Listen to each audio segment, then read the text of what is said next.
para que usted lo disfrute y sobre todo si ve que está en esa situación y viene con su marido, pues allí, mire, el codo le va a ayudar a su señor a identificar los errores que vaya teniendo, ¿verdad?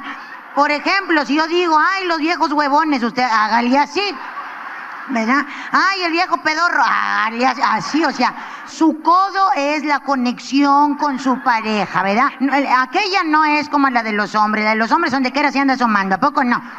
Donde quiera, los vatos, oye, les dan ganas de miar y donde quiera ahorita, volteate para allá, y ya. Nosotras, o sea, ella siempre está en la oscuridad, reprimida, que no te den ganas de mear en la carretera porque es un pedo. Gracias a Dios yo estoy prieta, ¿verdad? Yo soy morena. Como que era en la noche me camuflajeo. Las güeras, ahí te encargo, que te tienes que bajar tú, imagínate tú, según tú, ay, déjame aquí ahorita que no viene nadie. Tenemos la maña de miar y una suerte para que justo estés miando a gusto cuando el mendigo trailero te echa las altas.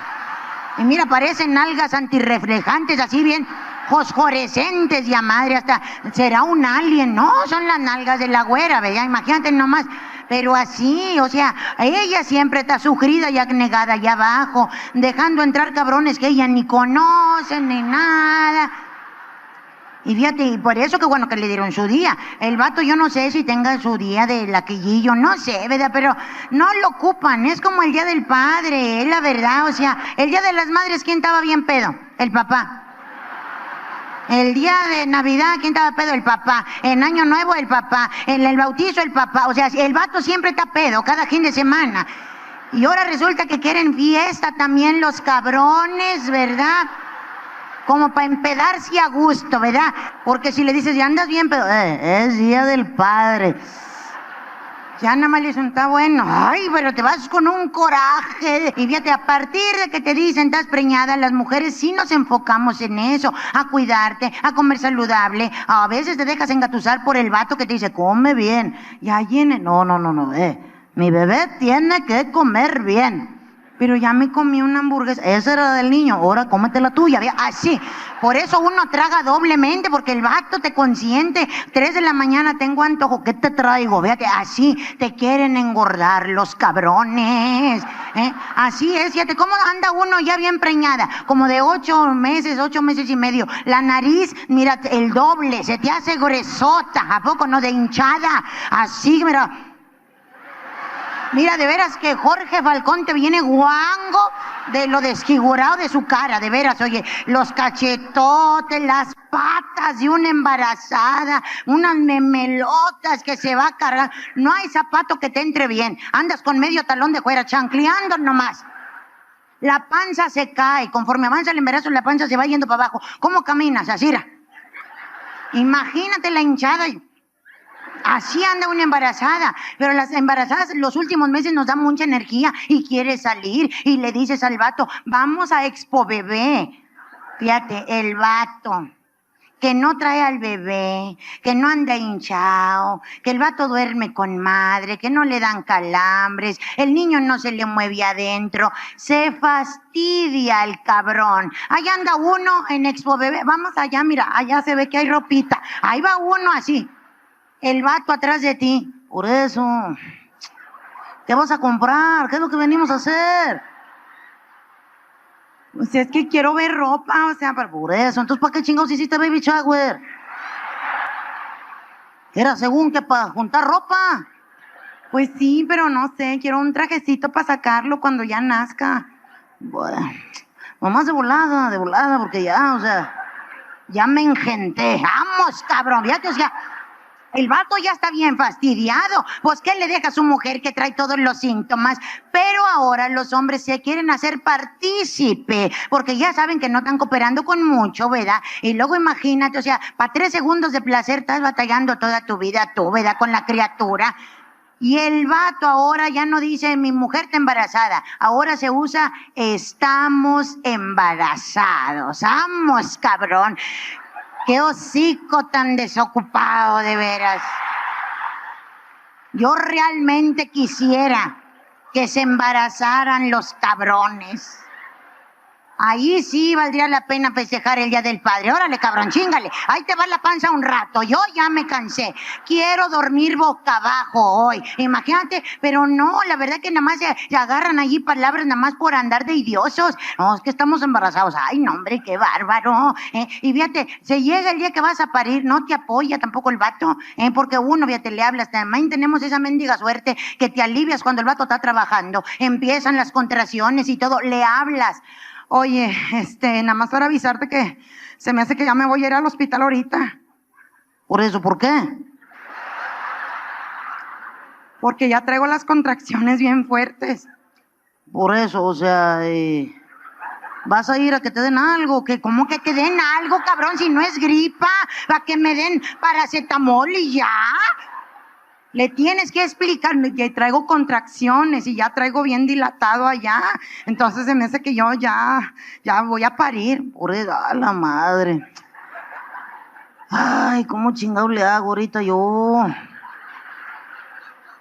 De hecho, me acaban de hablar ahorita que va a haber junta y...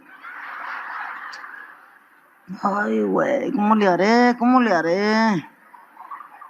Ay, te propones, de veras, te propones. ¿Por qué no te aliviaste ayer que descansé? Fíjate, te pedorrea el vato. ¿Cómo puede ser posible eso? Ahora se han agarrado los vatos. Quieren, te digo, sentirse papás, ¿verdad? Y ahora el día que vas a aliviarte, ¿verdad? Se meten a grabar. Fíjate la fregadera. ¿Quién le dijo a los vatos que nos gusta que nos graben en esos momentos de intimidad de uno? Para empezar, llegar al hospital no es fácil. Una vez que llegó el vato, se tensa el cabrón. Fíjate, tú eres la que trae las contracciones, las que trae ya la cola bien abierta, donde ya el niño va para afuera. Y el vato está tenso. ¿A poco no? Llega por eso. ¿Qué onda? ¿A dónde le doy o qué? ¿A dónde, cabrón? A un antro, vamos a bailar un rato. Pues, al hospital, animal, vámonos. Y le dices, tráete la maleta, ahí está la maletita mía y ahí está la papelería que te van a pedir. De volada, ya me siento bien mal. No, el vato se mete al baño, se engela el cabello, se pone chulo, se sube al carro y cuando más prisa traes, el vato se encamota todo y agarra las rutas más traficadas, donde ni avanza el mendigo carro y tú así de, ay, Dios mío, ay, no sé, ay, y hasta ni puedes pujar ni gritar de tus dolencias porque nomás no grites, no grites.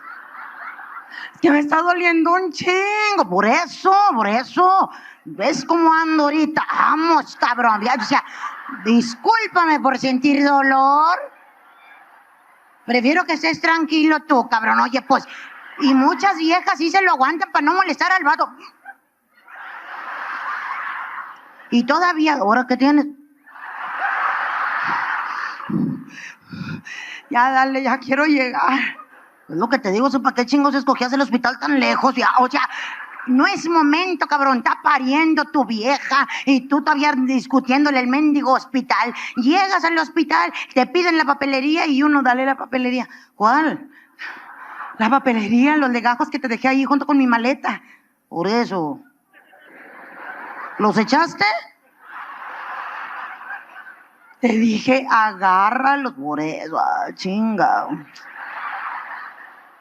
Es que si sabes cómo ando de alterado, ayúdame. No puedo hacer todo. ¡Vamos, cabrón!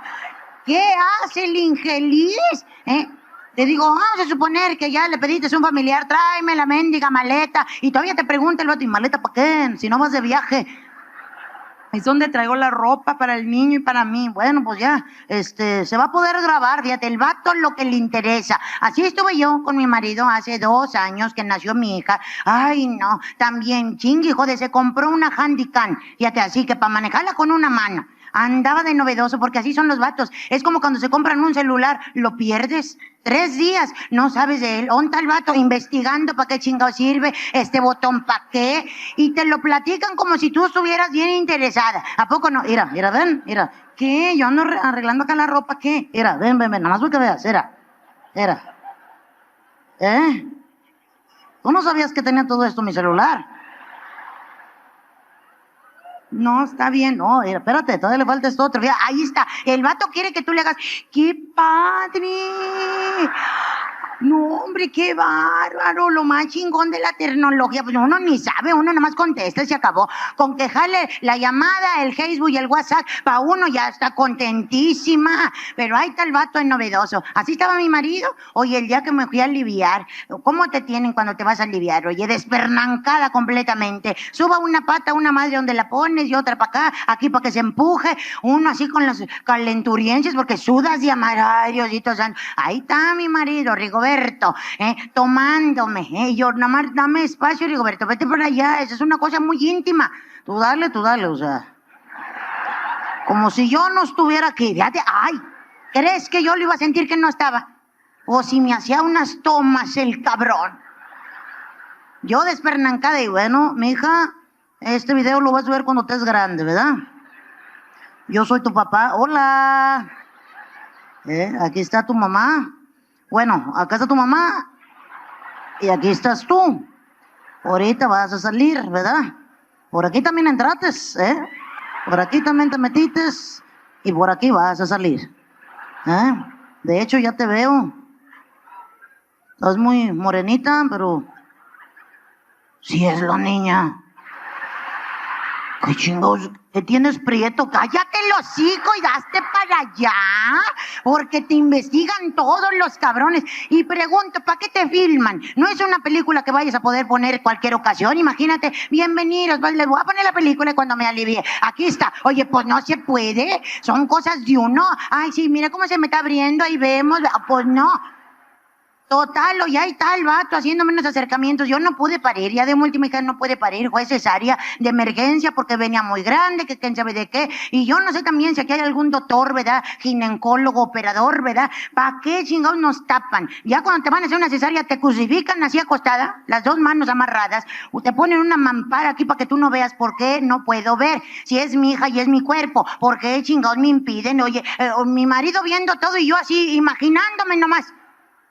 Ya me están cortando y el doctor, sí, y los doctores le vale madre platicando de otra cosa. No, hombre, yo me puse bien pedo y a la madre, o sea, yo sí le preguntaba al mío, ¿y si viene sobrio ahorita, oiga? Oye, en eso estaba cuando, bueno, vamos a cortar. Fíjate, cuando en eso nada más se oyó un chingazo, pero bien fuerte, se cayeron cosas, nada más se oían los cuchillos tirando y agárralo, se nos cae. Ya se cayó, así, oye, a la madre, yo crucificada, mi criatura, se les cayó mi bebé. Ay, no chinguen, doctor, por favor, doctor, agárrelo, le hubiera puesto algo. Oye, de repente aquí la cara de mi hija, aquí está su hija, el que se cayó fue su marido, se desmayó el ridículo. Pues no son el sexo fuerte. Esa película sí me gusta enseñárselas cuando van los compadres y mis amigos a la casa. Le corto todo el pedazo donde me tomó a mí y le digo, ¿quieren ver cómo nació? ¿De qué se le pongo? Y mi marido, ahí vas a ponerla. Que lo disfruten, si no, ¿para qué chingados lo grabaste? Se los pongo.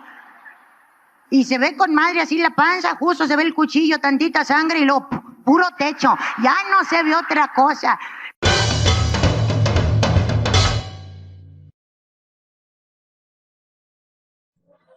Sunday, at least for me, Sunday is the most boring day. There's nothing to do. Hey, those who want to go to mass, go out, right? And so on. Where are we going? The husband, well, where do you want to go? Home? Let's go home. Hey, I'm really bored. I'm always locked up in the house. Get us out. That's why we want to see something else. Where? Well, I don't know. We want to have some fun, you know? I want to be home. I'm never home. I'm paying for the damn house. I don't even know it. The dog bit me the other day. He doesn't know me. Well then, if we're going home so you can help me paint the wall that I told you was really ugly and move the furniture. Well, get in the car and see where we're going right now. Look, the bastards are lazy. They prefer to hang out on the street than do anything at home. Oh, look, they take you through all the alleys.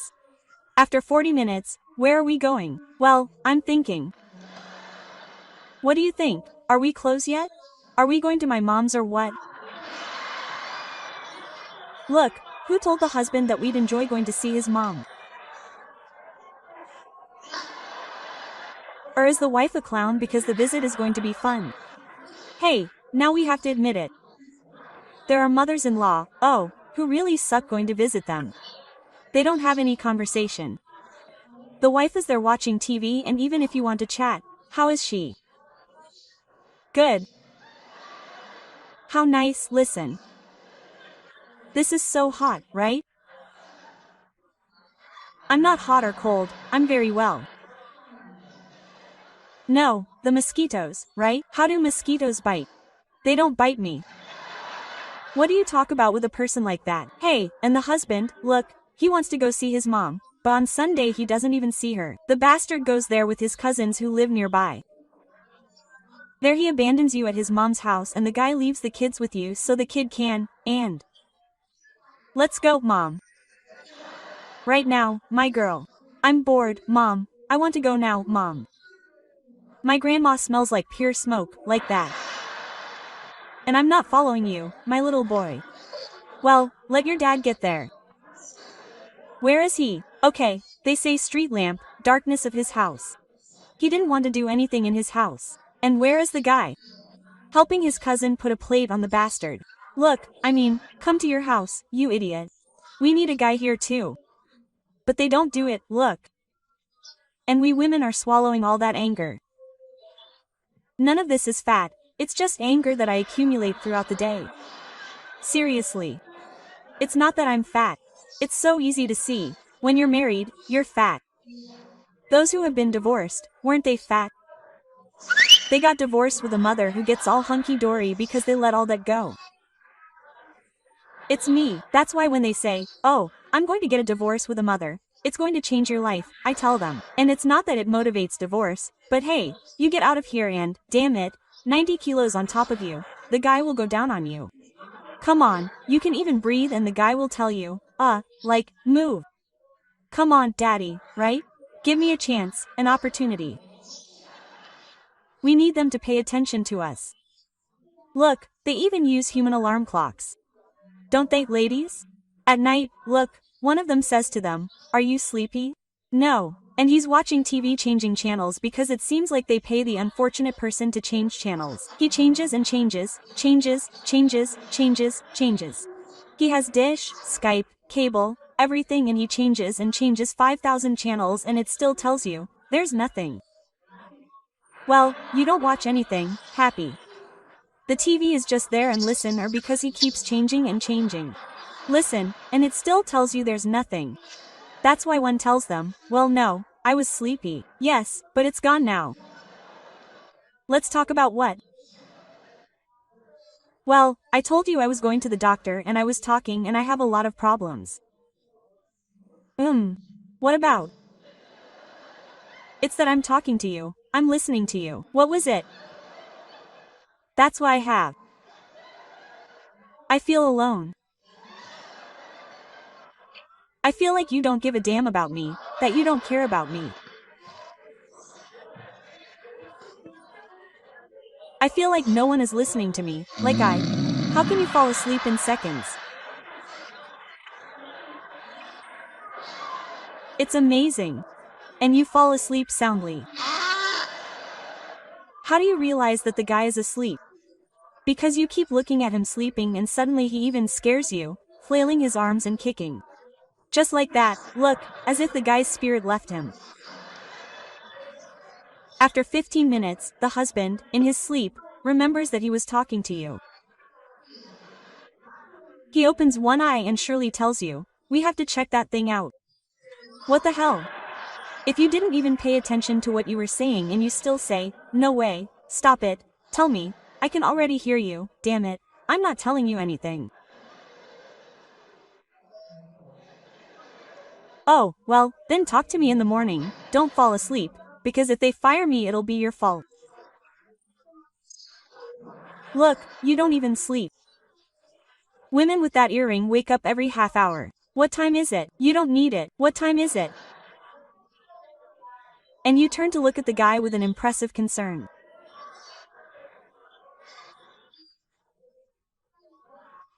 The guy still hugs you all night, just to put his snout and nose in your ear to snore at you.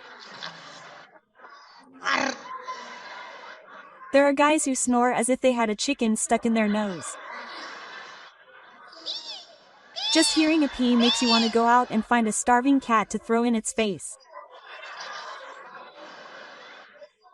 Others snore with a snore that starts off soft and ends up loud. They start off snoring so softly that you even relax from how softly they snore at first.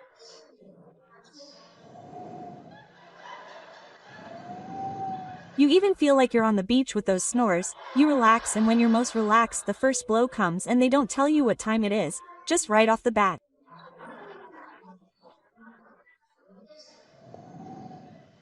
Hum.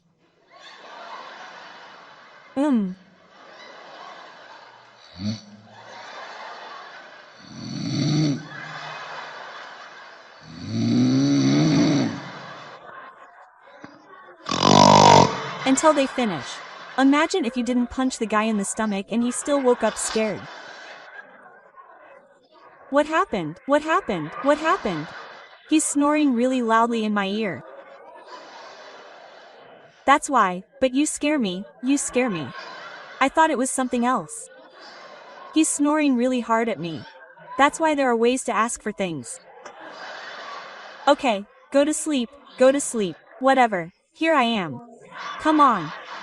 The guy still lets you know that he's there. As if his snoring makes you think that he's already gone. There's another snore that's annoying because it forces you to watch him all night. It's the suspended snore. It's that snore that you only hear when the guy holds his breath like this and stays there for a long time. After 5 minutes, it really scares you. The guy doesn't move, he doesn't breathe. That's why the first thing we think is, this guy's dead on me. You even turn around in fear to where your husband is, like, are you okay, son of a... Plus, you turn around and she's still able to get up in the morning saying, oh, man, I didn't sleep a damn thing last night. Good Lord. Well, what are they leaving us with? Hey, your husband always tells you a specific time, right? So you can call him to go to work. Let's say he tells you, call me at 6 in the morning.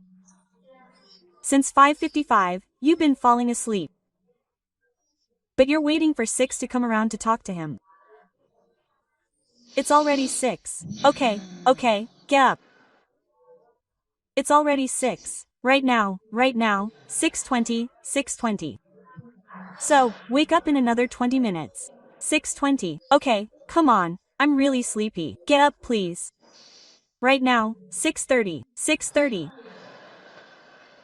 That's why you don't feel late. Yes, I'll do it. You call me at 6:30. That's what the guy tells you. Hey, from watching the schedule, by the time you realize you're already sleepy and you've fallen asleep. Look how a woman's brain reacts in microseconds, which are more amazing than seconds, right? I mean, your brain reacts, you fall asleep, you open your eyes, you look at the clock, you realize it's late, and in a flash you put on your sandals. Oh, it's really hard to talk to your kids about school. Get up in a flash, please. You start cooking breakfast and you get all the energy, the adrenaline in the morning, and you end up talking to the kids like, well, there's no way they're going to get up or not. It's already really late, damn it. You start like this, you go and drop them off at school, you come back and your husband is still in bed. Hey, you go and tell him, come on, get up, I fell asleep. So what's the reason? It's almost 8 o'clock, man. No, That's how the guy stays lying down with his hand on his face. Instead of getting up and reacting quickly, he stays there for 10 more minutes analyzing your words.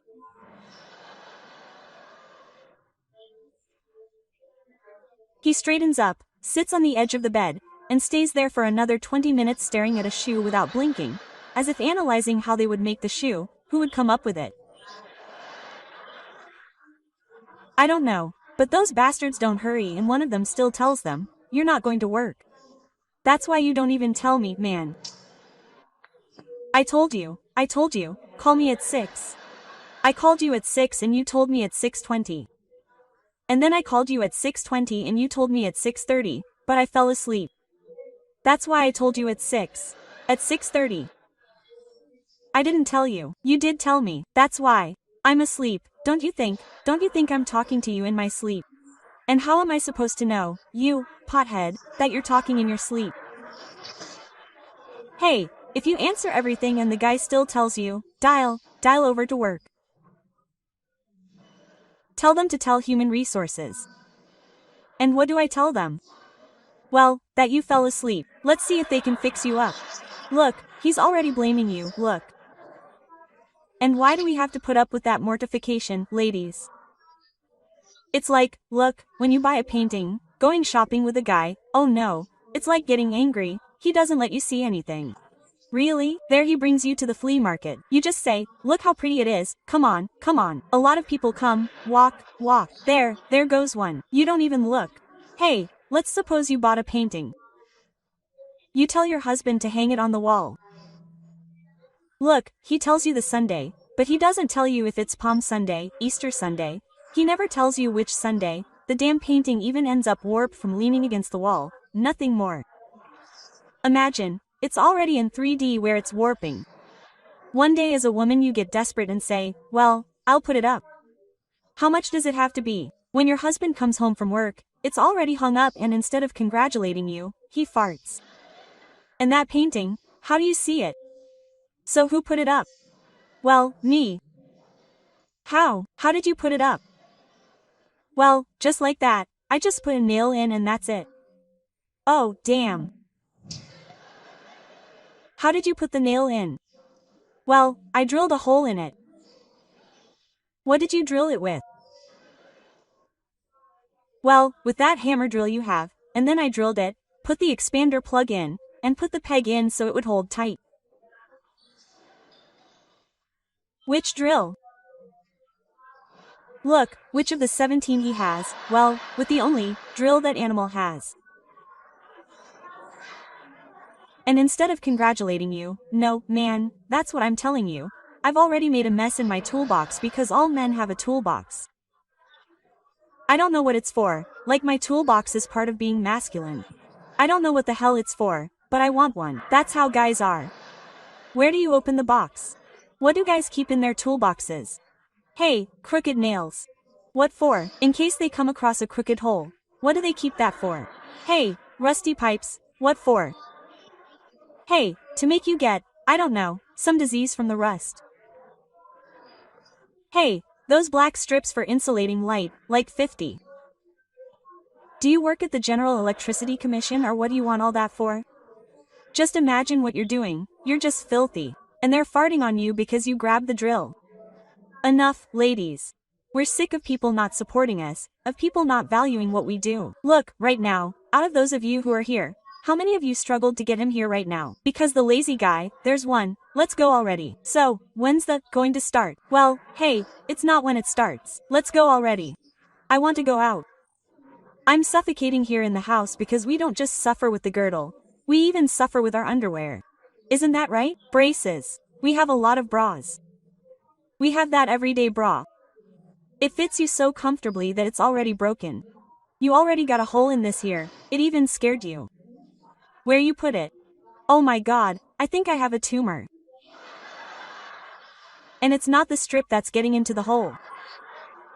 The bra balled up and you already farted. Right? We also have the typical bra, that bra from a brand that is mainly orthopedic, that helps you lift, that doesn't hurt your back. I think it's called Fredrin, something like that. That brand is a fart, it's a ritual to put on that orthopedic bra. It looks like a maternity bra, look. It comes off like the maternity ones, right? But it has like 8 hooks. Imagine the hit like that to tie everything up. And then you turn it over, right? Because it's also a fart. You pin it here and then you keep pulling it like this so that the bra is in front. You already rubbed yourself where you turned your bra around. Now put your suspenders in. Your boobs fit into some holes in the bra, right? Specific ones. Now bend over. Now stretch your boob that accidentally fell to your back. Gather it together, shake it so it settles. Stand up and walk up. It looks like maternity wear. Your boob looks pointed. Look, like one of those orange traffic cones. Like this. Instead of telling you, your husband says, "It's great that you're worried about your orthopedic bra." No, no. What does he say? To your mother, "Rockets are going to come out of here." I mean, why? Why don't they value the effort? What do? The panties. Men like tiny panties, but those are hurting us. Women back then, like Tongalele, Ninin Sevilla, Maria Victoria, didn't have the size that we have now. This strip of skin that appears around us looks like a piece of shortbread, doesn't it? It makes you want to grab a knife and cut off the excess. That strip is made by your panties. Women used to not have those because they used to wear square panties, remember? Those shiny lycra panties, awesome. That would go all the way to your groin. They would almost cover half your leg, I think. I mean, the panties were so awesome that if the bra couldn't do it, it would say, "Put your in." I hold everything up like this flat here. Hey, but you can't wear one of those right now. If you do, what will your husband say? Are you going to fight or what the hell? Hey, he doesn't care. Men like them to wear those tiny panties like a Brazilian bikini. I bought myself a thin one over here. It's like a little rectangle, right? Then I'm forced to wear my panties here on my hip. No, that thing went up like this. I even said, they must be straps. Hey, I put them on. Look, I look like a fanny pack, like a little kid. That's how I felt. Let me go. I would walk and stretch my shoulder, bend over. Imagine that. What worries me is that they're so thin in the front that you have to walk straight. Wherever you put them, or more like that. Your dude, Halloween. Now, why does the tarantula he's wearing care? The other panties, the thong, they're called dental. They say dental because the string in the back goes into your teeth. They're so tight and really impressive. And I don't know who had been a guy because they knew he wouldn't wear them. They put shiny rhinestones on the string. A fan gave me a dental floss thong with Swarovski crystals on the string. Well, I ran out of clean clothes, right? And I said, well, what do I do? Well, I saw the thong, I put it on. Well, I'm going to stock the panty. No, that's the worst thing they can do. Look, there I was. I got there at the supermarket. I was curious, but I said, it's part of the adjustment, right? Yes, I struggled to adjust my husband, so he wouldn't adjust me in my underwear. There I was, and in the cart I got to a point where I even climbed into the cart. Oh my gosh, I don't want to go any further. Oh, I'm a drag. When I got to the checkout to get paid, the girl, the cashier, told me, she found everything. I said, something that could help her. I said, pull the string for me, please. I can't stand it anymore, really. Take it out wherever it got into. No, it just felt bad. And why? So that the guy doesn't even realize you're wearing a thong. I told my husband, what's up? How do I look? What? The thong, Rigoberto. Which one? The one I'm wearing, Rigoberto. Let's see, lift your belly. Your belly. Well, there I am, going through the humiliation of letting it go. I mean, why? Stop it. He still tells me, I can't see anything on you. I got scared. Like, no, there's Rigoberto. Look, I couldn't figure out how to lift my belly. There it is. Are you sure you put it on? Yes, Rigoberto. I've suffered with it all day. Yeah, I can't see it. Come on, it's too tight, I'm swollen. Hey, I lost it. Oh, I'm in the emergency room, listen. Please find my thong. They already took it off with a hook. Here it is, ma'am. Imagine, I almost think I'm going to be on Discovery Channel's Bizarre Emergencies. Hey, you see that show where they find cell phones stuck in who knows what? Like that. I think I'm going to go out with my thong because they didn't tell me what to wear. There are guys who wear boxer shorts. To me, that's shorts. And then those who don't have any panties put them on. Look, even Kobox wear them. He does this here, because of how dirty they are. There are others who put on their underwear called trusa, and demand white underwear because they're clean, the bastards.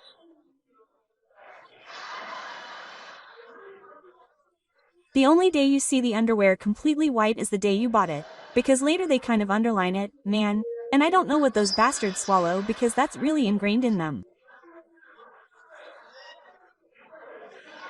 They have to swallow ink to vote, don't they? When you go to vote, it doesn't last many days, your finger is pressed. I think they swallow that because the underwear breaks before the stain comes out. It's impressive. I mean, I don't know what's happening to men. Women also want the guy to surprise us. Imagine getting home right now, your husband coming out with a towel wrapped around his waist and telling you, this show is for you.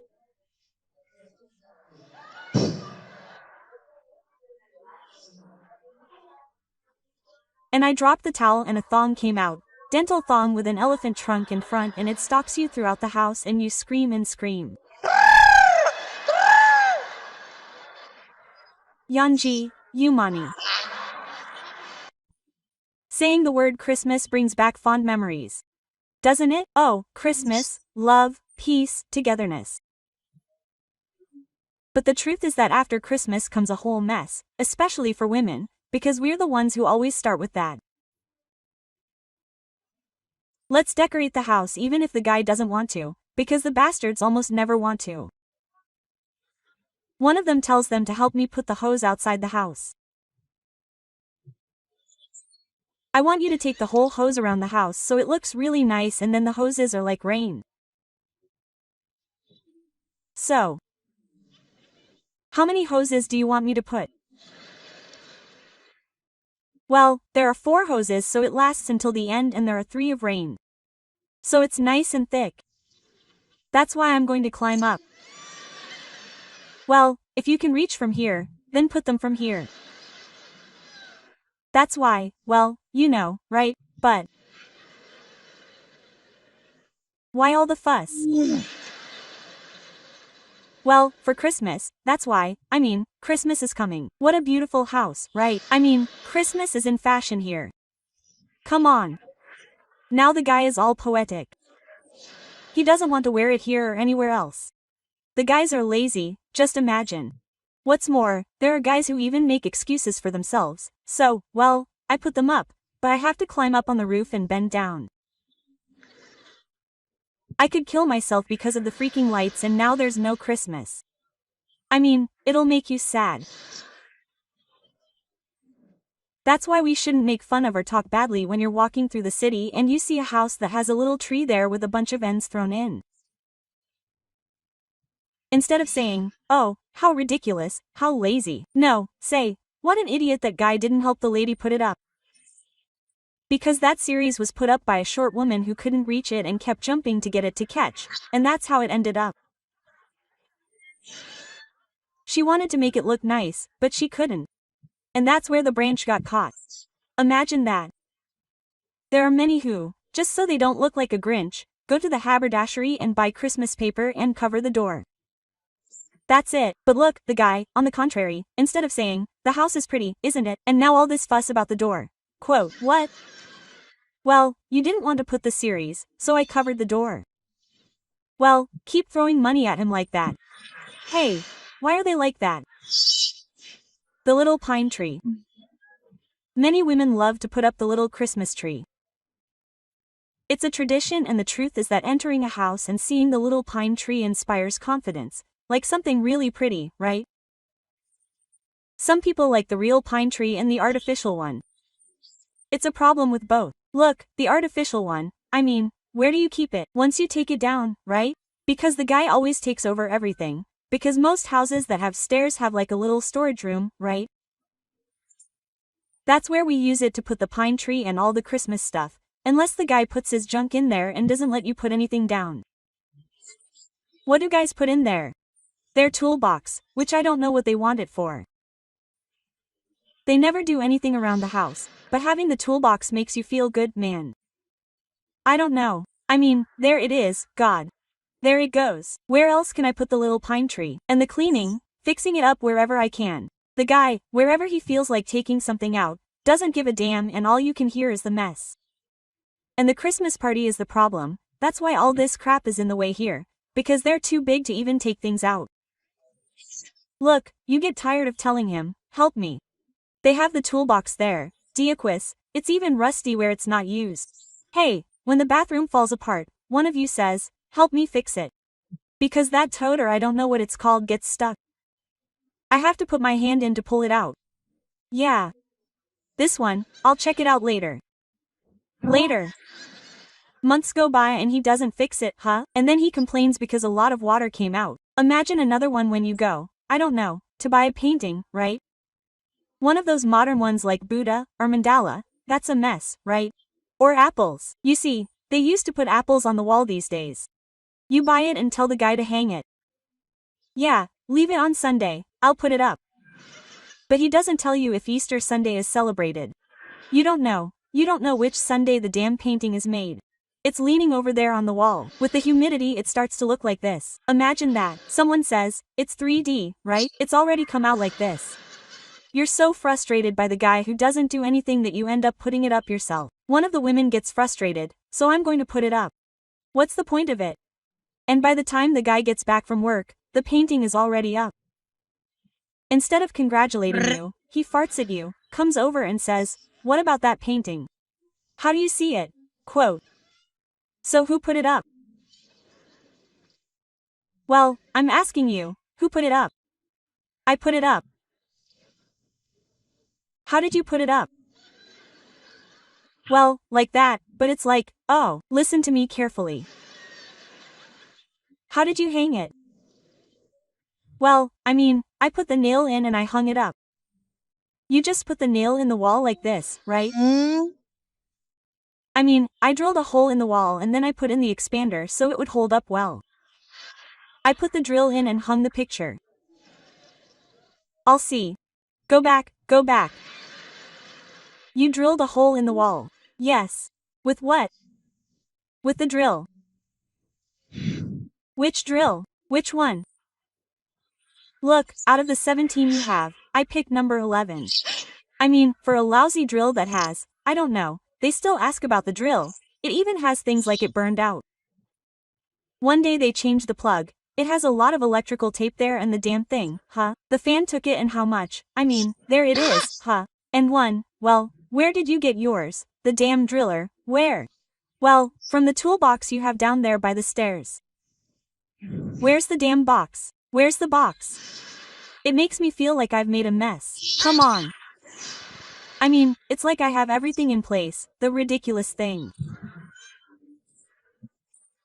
In that toolbox they have nothing but junk, rusty pipes, not really. Lots of those Teflon tapes, I don't know what for. Hey, are they going to play it wrapping a mummy or I don't know, but plenty of electrical tape and duct tape, right? Dump tape. Kidnapper or what the hell, but there it is. Crooked nails.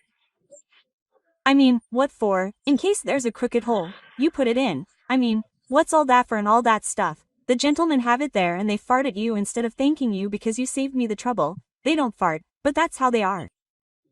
I mean, imagine with scams at Christmas, which are your tastes, those are your traditions. The guy gets pissed off. Going to the pine fair to buy a pine tree and going with the gentleman. Oh, no, it's Iroquois, it doesn't even let you see anything. Look, I always used to say, my husband stands behind me and I felt proud to say, come on, so you can see that I have my husband supporting me. I've already studied that thing and they do it on purpose because you go to the fair in El Pino. Look how pretty. Yes, come on, walk, there are a lot of people coming. Come on, it's just that I wanted to. Yes, come on, there are a lot of people coming. Oh, it's just that they bring you so soon that you don't buy anything. Before I can tell you, the fair is over and I haven't bought anything. Well, you've come so fast. Well, you won't stop talking to me, so what are you going to buy? Well, I was going to buy moss, paisley, some figurines that I need for the nativity scene. And now, why are you putting up a nativity scene? We don't fit, and you're taking up the room with the nativity scene. Look at that. I was saying that because the truth is that the nativity scenes take up half the living room, not much. There you go. You have to move the armchair from here or who knows what, and move the TV over there. I mean, thank God the TVs are already embedded there with the mother right there on the wall. But first, move it, sweep it, and how many in my family do put a nativity scene? And it's one of those big nativity scenes where you tell the whole story, from the announcement of the angel, the departure from Egypt, that's how you go until the nativity scene. And then it puts the 3 wise men. I don't know what the hell they have to be there, right? Because they arrived later, but it's like so they don't get discouraged. Well, put them there, right? Just imagine, huh? And Santa Claus moved to one side, I win, right? Yeah, right? Well, yes, you see, it's the competition between Santa and the 3 wise men. Well, there you have it. To my family, I'm telling you, it's a pain because it covers the entire living room with newspaper so that the glass floor doesn't get ruined, right? Then cover it with these garbage bags. There you have it. Put blocks on it, go to the market, get those tomato grates and that's it. Put them on. It's going to make little steps. Decorate the little pine tree, put glitter on it. Now that they do use those big bows, there you are wasting money. I don't know how to make bows, but I'll invent one right now. So put a balloon in it and keep turning it so that it's the same size, twist it, damn it.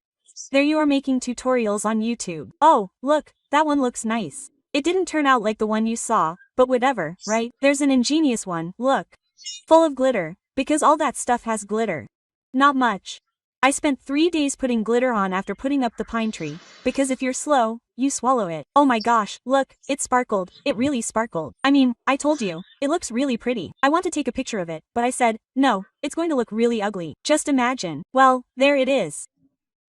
All you ask of the guy on the pine tree is to put the star on it. It's traditional for the dad to put the star on. No, that's getting angry. The guy is so narrow, my gosh, your back can't stand walking up there putting up the nativity scene. Put it on very carefully. That's why you're so heavy here with all the glitter, man. Let's see, pass me the freaking star quickly. Quickly, quickly. Pass it to me so I can see there. No, put it on. It's higher up. It's right at the tip, on the stick it has. Like this. There goes the star. That's why, wow, dude, the balls are already banging at full blast, and I'm throwing them, and it's going to be crazy.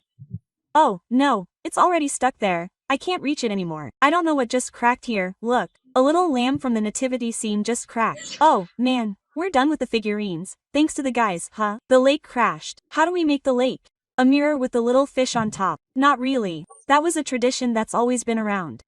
You do it with so much enthusiasm, so much love, so that Christmas can be seen, and that's everywhere, even in companies. Not really. Here, people who work in an office, in a company, won't let me lie. There's always a colleague who starts decorating the computer with a pine tree, with glitter, right? And she's the first one. Dude, we have to organize the party. With an exchange. I don't know who invented that whole swap thing, man, but it sucks. We always give away cool stuff and get nothing but crap. Last year I did a swap here with the stag guys, so I had to give him a guy. I'm on a roll. We said $500 or more for the gift, but no, a nice perfume from Jorge Armani. I don't know the guy's name. Well, as long as it smells nice, the guy gives me my gift, I open it. A rock band t-shirt. I don't even like rock. Stop wearing the jumpsuit, size XS. A little t-shirt. I tell him, what's this? A challenge. What? So next year you have to fit into that shirt. I mean, what the hell? Well, I challenge you to up your ass once and for all. What do you think? Hey, imagine, I told him, here's something to clean the car. Imagine being a complete mess. Hey, I mean, no, it's just that everything changes. By the way, if there's a business owner here, I have a suggestion, sir. If you're going to host a hostel for your employees, don't go. I mean, honestly, hey, the boss is going to be a pain in the ass when he gets here. We're all freaking out, the boss just gets here. Silence, everyone's looking like that, the boss is here, right? I've seen bosses who like to give a speech at the hostel. Why? Listen, we hear it every day, arguing in the office and still hearing it at the hostel, huh? And then there are guys who don't have anything to say in the message. I've had to go to guys who, well, they've come to the hostel. Let's hope they have a good time and keep going, right? And I don't know what to say. Oh, yeah, get the hell out of here. Yeah, see, I mean, it doesn't bring words, rumble, right? But to be honest, I had to go to a company the other day. I won't mention names so as not to offend, but I had to go to a company. The worst Christmas message from a boss to employees that I've ever heard. I was going to give a presentation and they told me, wait, because the boss goes first. Ah, well, let the guy speak. The gentleman arrived very sure of himself. Good evening. Good evening. Welcome to this, your party, which we celebrate every Christmas. I thought, well, do you want to celebrate it during Holy Week or what the hell? Well, the party is on Christmas, but all I could hear was, we're gathered here. I'll be honest, I didn't want to give you a party. It seems like a huge waste of money, but the union was nagging us that we had to do it. I feel like with the bonus they have it, but anyway, here they have their party to enjoy. Nice lounge, good food, good music. The only thing I'm going to ask of you is that you put more effort into it, guys. I put in the effort to make you in. Now you guys put in the effort. There have been shortcomings, serious shortcomings in all areas. He started farting to all the employees, area by area. For example, administration. How the hell did they lose some invoices? I need them. Look at the accountant, damn it. I mean, the guy was looking for them, and I didn't bring them just now. Just imagine the receptionist. Miss, please, stop talking on your damn personal calls, answer people, and always, I mean, when you need to go to the bathroom, go. They've already sent me the report that they arrive and it smells bad. I mean, he's farting because he doesn't want to leave his job. I'd rather give him permission. And put some air freshener in there, something, huh? Where's the cleaning lady? Lady, what a dirty mess she has me in the company. I went to pee, I was peeing and I was saying, hell, whoever reads it, why like this? Hey, complaining to all the drivers. Where's the driver who crashed the bus? Aha, it's this. Take him out of the raffle like that. Hey, 40 minutes of farting to the employees. Hey, no, I should have to. And then the guy finished 40 minutes after farting to them and tells them, well, let's not talk about it anymore. Enjoy the party. Who the hell wanted to enjoy it? No more farting. And then he still gives me the microphone and makes me laugh. I got on. They're one of those shows where, oh, my goodness, what do I tell them? I mean, seeing their faces like that. No, well, I just tell them, good morning. Well, I came to kick the guys out. Oh, but this guy already kicked him out. So I don't know if anyone wants to come and vent. I'll lend them the microphone. I don't know. Hey, imagine. I say that the bosses shouldn't say anything, just 2 words. Suck it. And that's it. You don't need one more. You'll even have a better time. But no, at all the company parties they always have raffles. I don't like raffles because I prefer something small, but everyone, right? Not that I speak for the winged ones, the ones who never win anything. I mean, it's kind of annoying that they have their lousy raffle. Focus, don't get your hopes up, Yokis. I mean, you're putting up with all the guys' words. The dinner that they served you was so poor, the out-of-tune group, but you have your little piece of paper in your hand hoping to win something. At all the raffles always give away ugly gifts. At first, not so much, like the ones they bought at Waldo's, right? The pots that don't cover, the mascara made with mamey seeds, all that stuff, right? The rancid blush. But what's wrong with that? Last year they threw us a posada. Oh, man. I went in with all the hopes, right? Of winning something, but I didn't win a single ugly gift. I did get discouraged. I said, man, I'm really salty, more like a booger all salty. I was getting discouraged when they pulled out the biggest prize, a 60-inch television. There I remembered Misada Muhammad, who says, visualize yourself as a winner to win. Attract the energy of the cosmos by feeling like a winner, so that you can triumph. Quote. So I started visualizing myself. I'm not here for the little trinkets. I'm here for that screen. I'm going to take it. I visualize myself winning the screen. I decree that I'm going to take it. Look, I visualize myself so much that my stomach hurt from worry. And where the hell am I going to take it? I mean, it doesn't fit in the car. I grabbed my cell phone and sent a message to my comadre. Lend me the truck so I can take the TV I'm going to win. Well, let's go. And you see, there's always a guy who does the raffle who thinks he can win it and starts. Well, let's see who's going to win it. I mean, frustrated comedian, right? But there he is. And then he gives out awards and jokes, the bastard, right? Well, there he is, right? And there's also his partner who thinks she's the joker. There she is giving out the awards. Congratulations, that's what she says, right? Well, hey, they're going to take them out anyway. Well, let's see, here we have it. The winner of the 60-inch screen. First number, 1 and 1. Second number, 3. 3. Third number, 0, 130. Oh, bastard, 222 was mine. Hey, I thought, what a mistake, you really let me down. And the best prize should always go to the person you dislike the most, right? Yeah, and then they even ask you for applause. Applause for the winner. Why? I mean, they think you're happy when they screw up your gift. The applause is all the hypocrisy possible because you're clapping and thinking, I hope your TV falls. Right now they'll smash your car and steal it. It's even more extreme than your wife running off with another guy.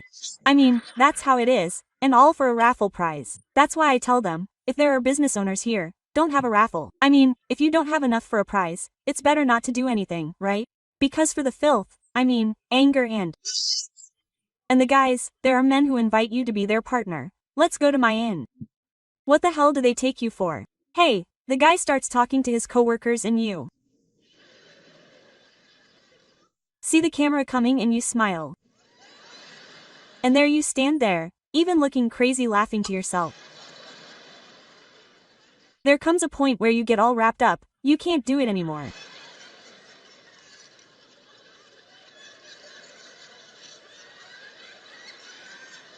There you stand. Why would they take you to an inn if they're going to crush you? Ask your wife to dance if there's a way to dance. My art is in charge. Alone. How come they're so hypocritical when they're dating? When they're dating, when do they let you go to the bathroom alone? Never. What's more, you didn't even know you were pissing yourself until your boyfriend said to you, honey, do you want to go to the bathroom? No, my love. Go ahead, don't hold back, princess. It could hurt you. Well, let me go anyway. Come on, let me go. Here, let's go. I don't want any to disrespect you. Come on. And they even look like little lairs outside the bathroom. All he needs to say is, go ahead, Alpha. Operation Pissing is in progress. Come on. That stuff about boyfriends, about married couples. No, about married couples. You get tired of telling the guy, especially when you're on the road, I'll send you to a gas station because I can't take it anymore. You pretend you didn't tell anyone. The guy is still having a hard time. Half an hour later, I can't take it anymore. Seriously, I even get shivers all over my body. Well, up ahead there's a gas station. How do you get past the gas stations? Like this, look. One even says, you're stupid. I'm hallucinating gas stations where there aren't any. You don't just wonder and ask him, wasn't he, what? A gas station attendant. Well, remind me. I can't go everywhere. If you just said, pull over, you didn't tell him to sit down and clean me up. The worst gas station they see is the one they get to where there are potheads at the entrance to the bathroom. And one of them still tells them, because we're leaving here. So I don't make it, and then if the real potheads are there and they say things to me, if they disrespect me, what the hell are they going to say to you? Let me be clear. No pothead, you idiot, look. I mean, he doesn't even have the right to give a compliment. 1. You give him another chance and tell him, well, yes, I'll go, but I don't want to go alone. Well, take the kid. As if the potheads were saying, watch out, man, he's coming with the kid, he's coming with the kid. Neo kid, how annoying. Hey, what's that? That's what I'm telling you. I mean, and now, your party is over. It was the only party they took you to and they already ruined it. They didn't ask you to dance, they didn't win anything in the raffle. The guy is really wasted. I mean, what's the point of us going to a company party with the guy? That's why we prepare everything for December 24th, a highly anticipated but very tiring date, especially for women who have to make Christmas dinner. Don't we, ladies? We do everything, because in order to please the family and show them our love, we make them turkey, tamales, guacalaos, romeritos, champorado, well, what the heck? Sole, Christmas salad, Christmas cake with its fixings, spaghetti, mashed potatoes, vegetables with butter, gravy, we do all that ourselves. The only thing we ask of the guy on December 24th is, take the kids there. I'm really busy, please. I can't fit. I don't fit anyway. Even less with the kids. Take them over there, please. Pretend you told the guy, go to sleep if you want. And let the kids have their fun. Really? No. Hey, why? Because we're preparing, the turkey. I don't know who invented that damn dish. It's a turkey. Well, we could have added mole and that was it. But no, it has to be baked there. It's a pain in the ass. It's not just about swallowing it, sir, it's about preparing it. And to prepare it, you have to thaw it because they give it to you frozen for 24 hours or a little longer. Once it's thawed, wash it under running water, remove any feathers it might have, and then dry it, and then grab some butter and smear it all over, inside, outside, between the skin. The worst thing you can feel is putting your hand in there until that thing cracks. Take out the stuff that was stuffed in the turkey's gut. Right? Well, the viscera, the kidneys, and the liver, and I thought it was the turkey's rump, but it wasn't. It's the neck. Where I took it out, it came out like this and I said, oh, my God. I even told my husband, oh, man, it should have been turkey. But later my grandmother told me it was the neck. And all those giblets are used for the gravy to give it better flavor. Then, butter it inside and out, right? And then inject it with a special syringe, a big one that has a hole to pour in white wine, red wine, Kawaman, whatever you have on hand, right? The point is to make it taste alcoholic. Then, once you've done that, fill it with the turkey stuffing. That's another story because it's all chopped up. You have to chop almonds, pine nuts, olives, walnuts, apricots, everything you have left over from the capirotada, add it all to the old filling. Then once you've added it, you have to put it in the oven. But wait a minute. You can't put anything in the oven until you empty it because it's a pain to empty the stove's oven. Right? How do we have pots there? Hey, where do you open it? You take it out and take it out and take it out. One says, how the hell do I use all this? You keep running into the lids of the containers. I always lose them. Yeah, well, and where the hell is the lid? Look for them in the oven, they're hidden. Only when you're cooking the turkey and the container is gone. Now the container is gone. The only containers that are always available are the yogurt and butter containers.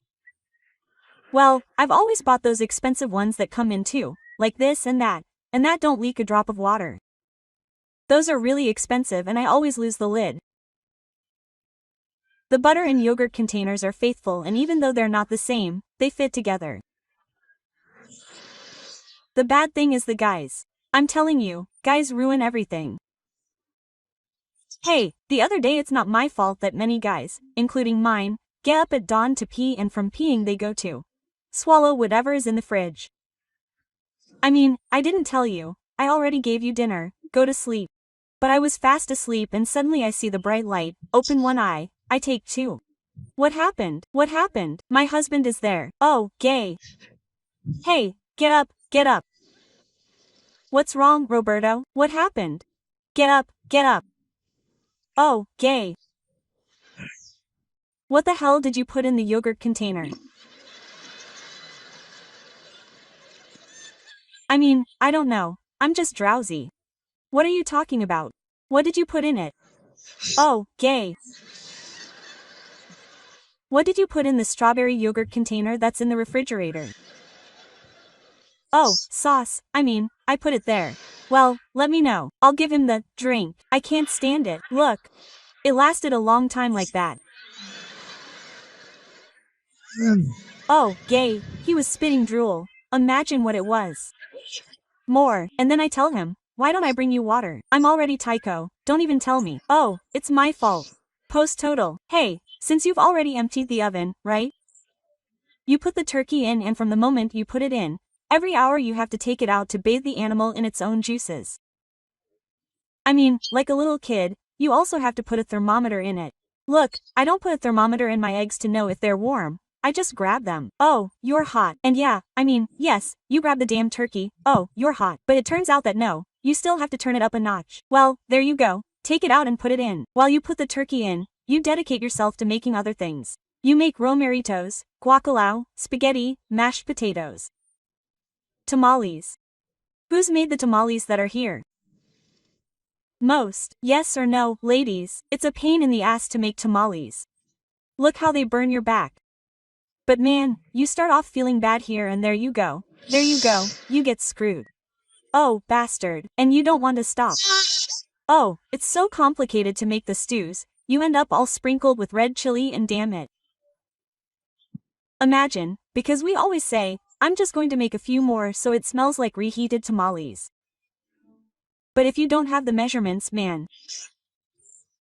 3 kilograms of tamal dough. Since it comes whole, you have to give it the right consistency. You take the lard and then you add broth from the same meat you're cooking. You stir it like crazy. Oh, man, this thing looks like crap now. You've already left it soggy. So add more dry stuff. No, another dry stuff. No, more dry stuff. Look, from the 3 kilograms you were going to make, you now have 10 kilograms of tamal dough on the table. Since it's 8 in the morning on December 24th, you have all the energy. You see the table full of dough and you say, yes, I'm going for it. Yes, I'm going for it. I'm going to make a little bit of beans, a little bit of meat, a little bit of chicken, a little bit of cheese and a little bit of sweets. Quote, come on. You've got all the energy. I just don't know why women from the north of this country only start smearing the tamale leaves. Go south. And they grab the dough, make a ball like a soup, cover it with the stew, close it and put the banana leaf on top. That's it. We just smear it. This part here is left chafed. Your old hands are all soaked. Aren't they? And there you are, working hard, going and going and going and going. It's 8 at night and the dough is never finished. I think there's a dough elf who shows up while you're busy steaming the tamales and, wow. There go another 3 kilograms so that it never ends. Whether you like it or not. Hey, you're tired because you're making several stews and the damn tamales. For that 8 at night, you're no longer in a good mood. Everything becomes disgusting. Isn't there any salt? Where did I leave it? Look, you're losing your mind, talking to yourself. Where did I leave it in the spoon? What's wrong with me? Well, I had it here. Go. I mean, you're talking to yourself. Just imagine. You look at the dirty dishes because the dirty dishes are like gremlin.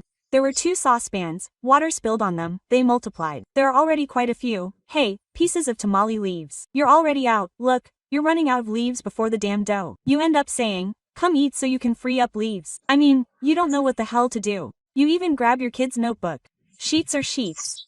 That's where you start, right? Pieces of denim. And whatever you can find is good.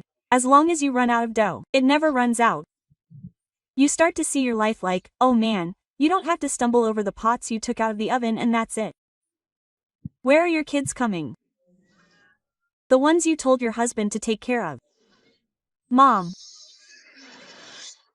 Look at my brother, Ma. Go over there, Mom. Look, Ma, here comes the other one. You too, Mom. He's so envious. Oh, no, man, you want to take everything from me. Oh, no, Mom. Tell him to lend me the controller. I want to play too. You don't know, man. It's not like you have to teach me. You're older than me. That's why, man, I'm not a teacher. Yay. Imagine the kids hitting each other. You're tired. You've been cooking all day. Would you like it or not? Look, instead of it being a silent night, a night of love, the devil gets in your way and you see your kids hitting each other and you see the dirty dishes. You start to see your life like a movie still, so it keeps spinning, right? Your husband asleep, the dirty dishes, the turkey that's been there for hours and isn't cooking, the dough that never ends, the pots on the floor, the red chili peppers splattered all over the floor. Imagine it and your kids fighting. More than just look, well, keep going, man, I'm going to hit you, whether you like it or not. In your desperation you grab 2 knives, give one to each child and say wisely, kill yourselves, you bastards, kill yourselves.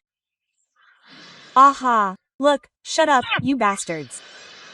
I'm telling you. Well, grab him once and for all. Go ahead, I'll grab him. Kill him once and for all so you can be at ease. Let this be your present. Merry Christmas. You're already losing your mind.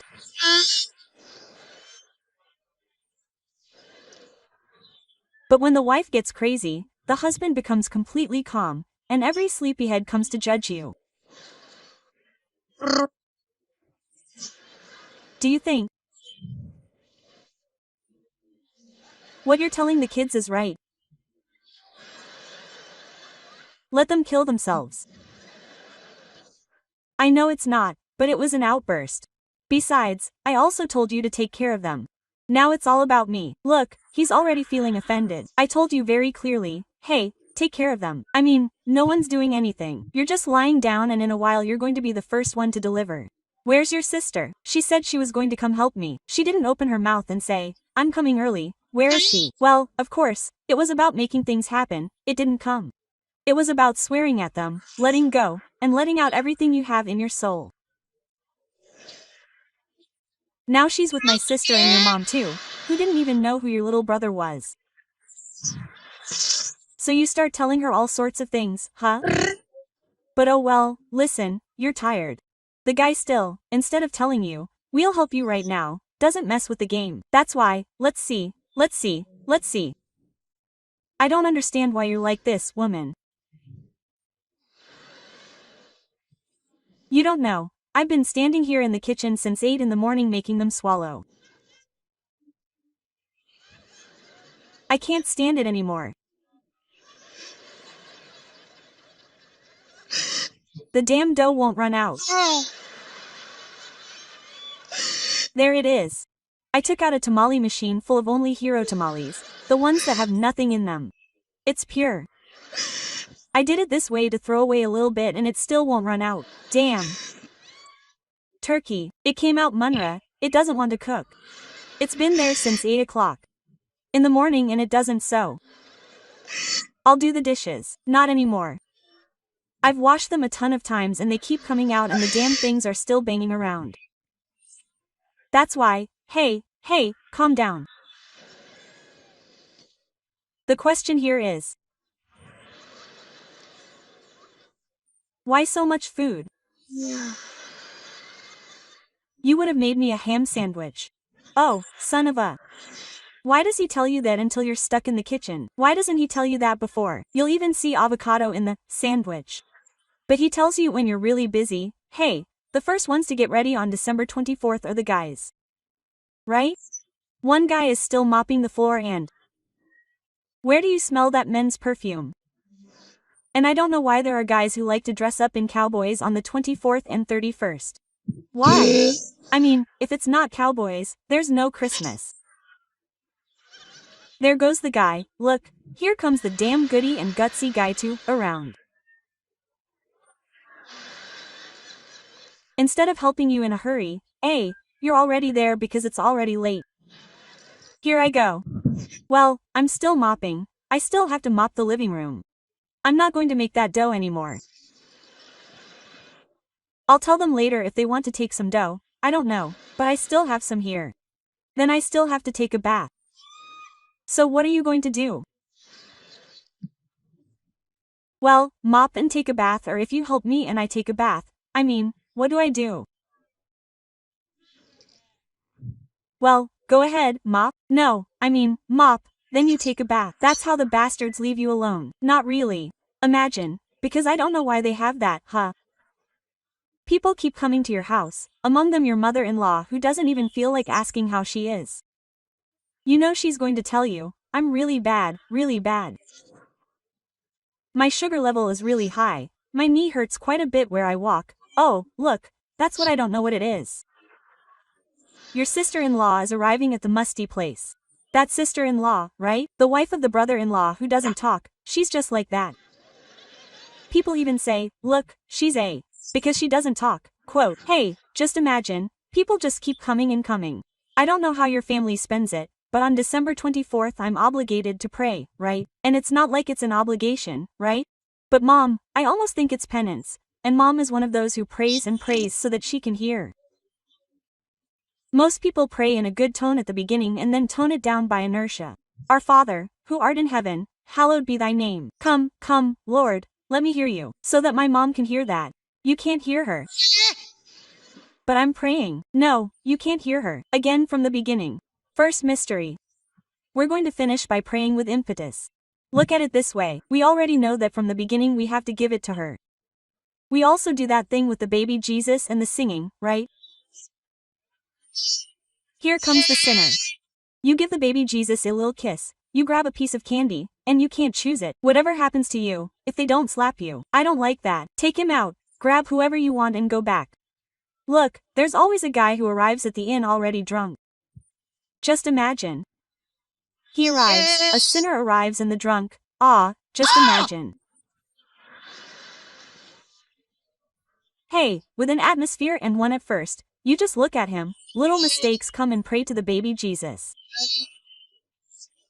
Come on Jesus, he's already singing to you. Oh no, they're like, shut up, crazy bastard. This is serious business. Look how things change. It's like New Year's.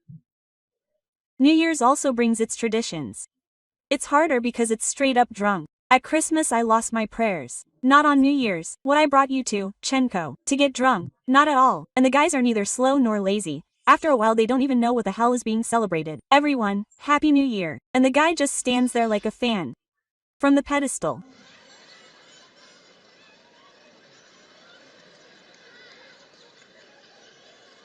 No way, silly. Hug your big-breasted cousin. Congratulations. May you have many more. Well, if it's not her birthday, you animal, huh? And in the meantime, women aren't doing witchcraft, they're more like rituals, right? So that the new year goes well for you, they sweep it away, but from the inside out, so that you get rid of all the bad vibes. There's someone who's on a roll, right? And then there are people who want to travel this year, they're like crazy with their suitcases, the whole neighborhood is on a roll. Hurry, hurry, they end up going to Acapulco by bus. But what's the big deal, right? The point is to get out of the house. Another ritual, the grapes. I think most of us do that.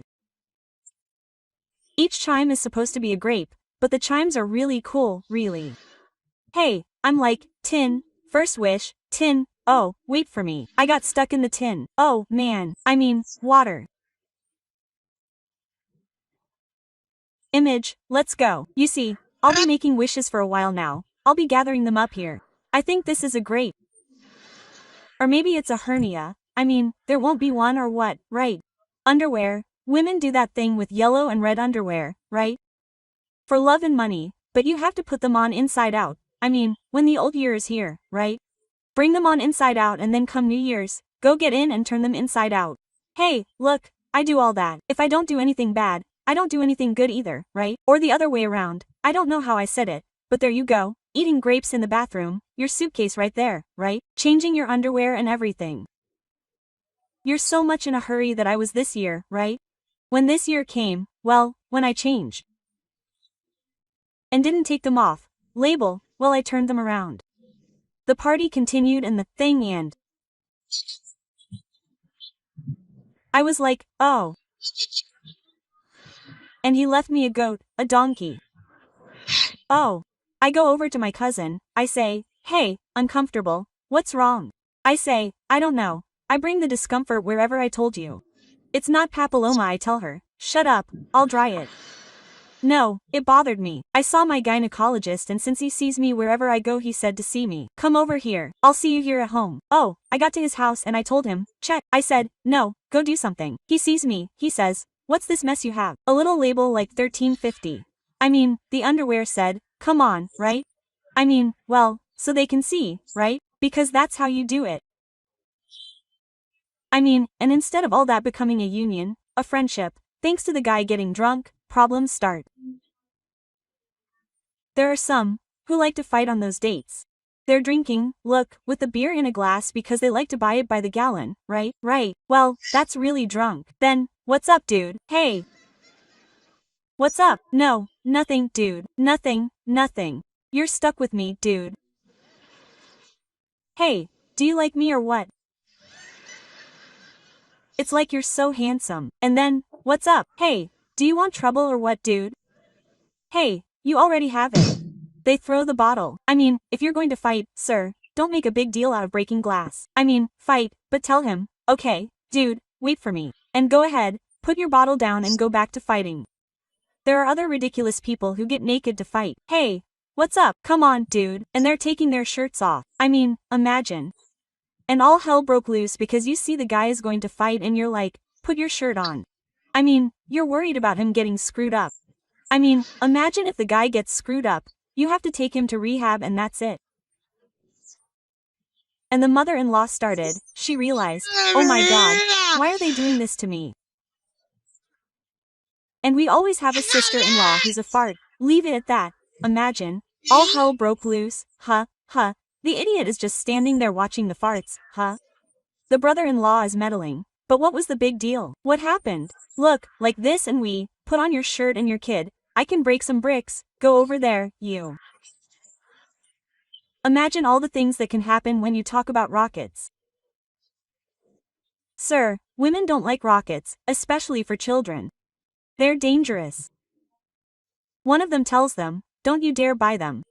Pretend you told him, buy them and hide them. I don't want to notice.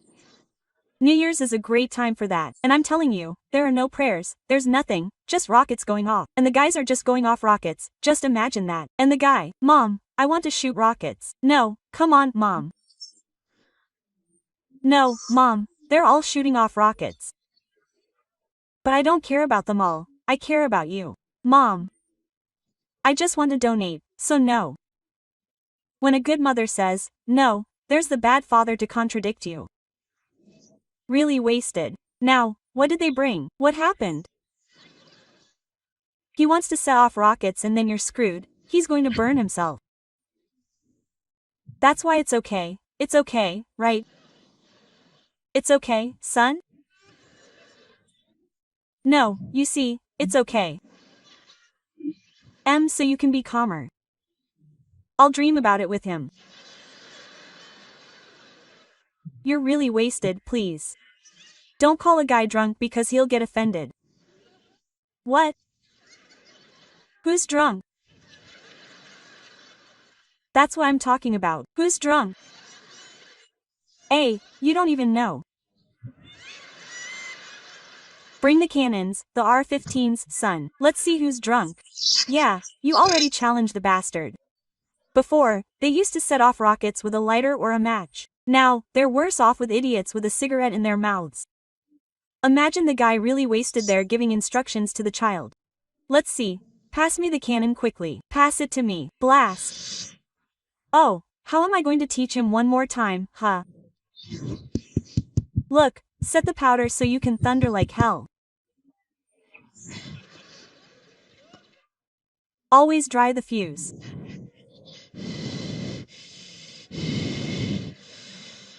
Keep it really short. This one doesn't have another one. Let's see. They're the same. They're short. Well, look, when they touch him like that short, it's a snap. I mean, he lights it and he bites it. His mother, in 2 or 3. Oh, there it goes. Look, there it goes. Right in the middle of the day, the rocket explodes.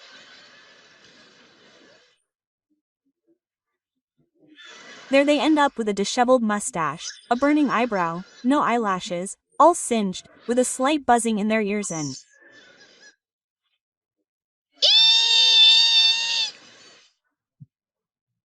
and in 10 seconds the guy stays like that and turns around and says to the kid, "Abused, bastard."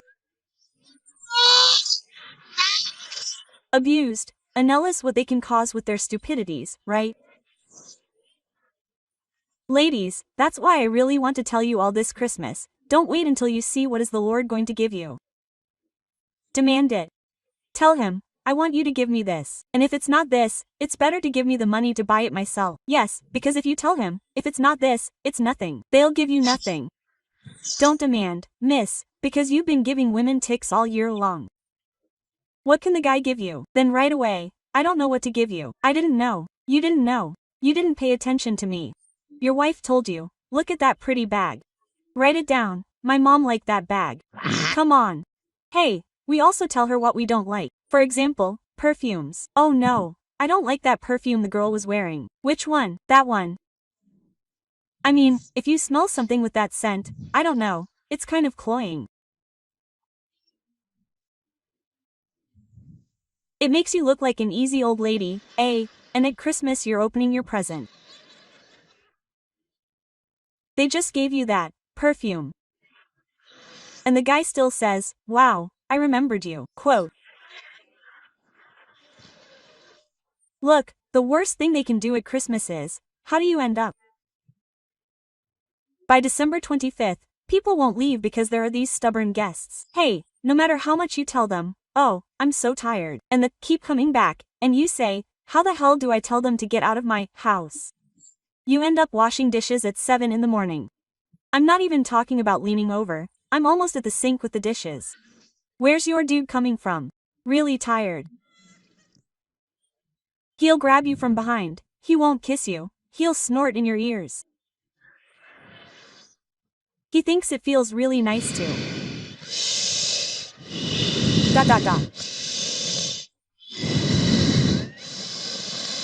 How are you? Really tired. Get the hell out of here. There's going to be something or other. You know what? Mata.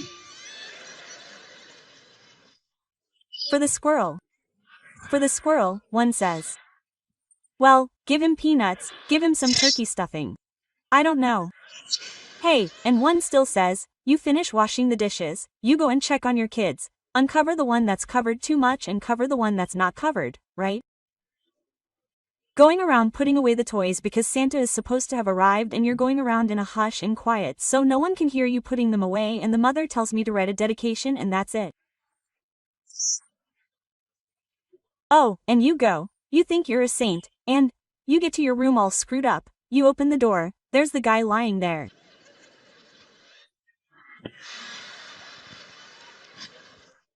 Lying across the bed. Pretend you have a bow tie here. And he's still telling you, ho, ho, ho, ho. Merry Christmas. Oh, son of a. No, sir, they're not sexy even in their right mind. They're worse off drunk, man. If he can't control his head, then one less thing. And guys do get complexes. I don't know if you've gotten the black guy on WhatsApp. I've been sent it several times. If you haven't gotten it, tell me, I'll send it to you right now. It's one thing, look, the other day I opened the message that said shooting in Reynosa. I got worried because I'm going to go to work there. Where do I open the image? What shooting? It was a black guy. From here to here his face, from here the shooting. And from here to here. Oh, no, it's impressive. And the guy is still like this. And that thing like this, look. No, I said, these are clubs, not crap, it was like this, just imagine. Hey, here comes my husband. It seems like the guy doesn't notice, but they're really vicious. He tells me, go away, you're already seeing your fill. I say, no, and I and the mother wouldn't shut up. I say, I thought it was a shootout. Damn shootout. Why don't you accept it and say, speak honestly? And say that you would like to own one of those. I say, oh, Rigoberto, shut up, seriously. I mean, I struggle enough to get that thing going. One of these things, my life is going into it. I mean, I don't want one of those, but the guys are traumatized. That's why I tell you, this Christmas we need to spend it as one truly spent Christmas.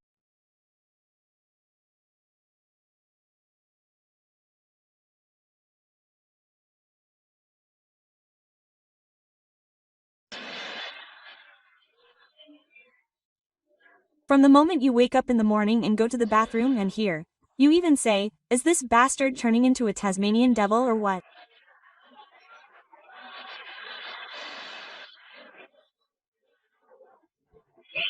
They make a scene in the bathroom and then they come out and like, what's wrong with you?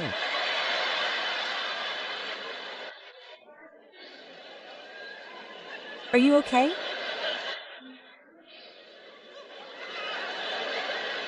What's wrong? I feel bad. What's wrong with you? Question mark. I don't. No. That's why. Dot. What hurts? Everything. That's why your Head hurts, your belly hurts, your body hurts. Yeah. Yeah, what? Yeah, all that hurts. Give me something right now. Give me something now so it goes away. I can't stand it. I can't stand it. Look, they demand it from you. Where did you see my doctorate degree? Ridiculous. Where did you see my doctorate degree? I just had to finish high school because you got me pregnant and now it turns out you want me to be a doctor and at least I don't like taking care of Rigoberto when he's sick. Hey, he's a fart so he'll swallow the medicine. He doesn't like syrups, they're too cloying. They taste bad and they make him gummy. Pills so Rigoberto can swallow a pill and then especially if they give him antibiotics. I don't know why antibiotics are always made into little pills like a donkey gas. Hey, oh. Ever since I see them I say, no, I'm going to fight my mother to make him swallow it. Come on, Rigoberto, here's your medicine. Oh, man, that shit's not going to go away. Are you sure it's a pill? It's not going to be a suppository. Look at that. Well, yes, it looks like it, but it's a pill. Rigoberto, there's the glass of water. Take it. Hey, he puts it in his mouth. He grabs the glass of water, pours it in. It's gone. There you go. How's it going away? It's not going away. It's just that you're already laughing. No, I can't. The bastard spits at him. Rigoberto, is the medicine expensive? Well, then I'll split it. No, then it'll be 2 pills now.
Hey, if the guy doesn't have a job because he was fired during the pandemic, who was the one in a hurry? We're here now, damn it. Let's see what I can sell.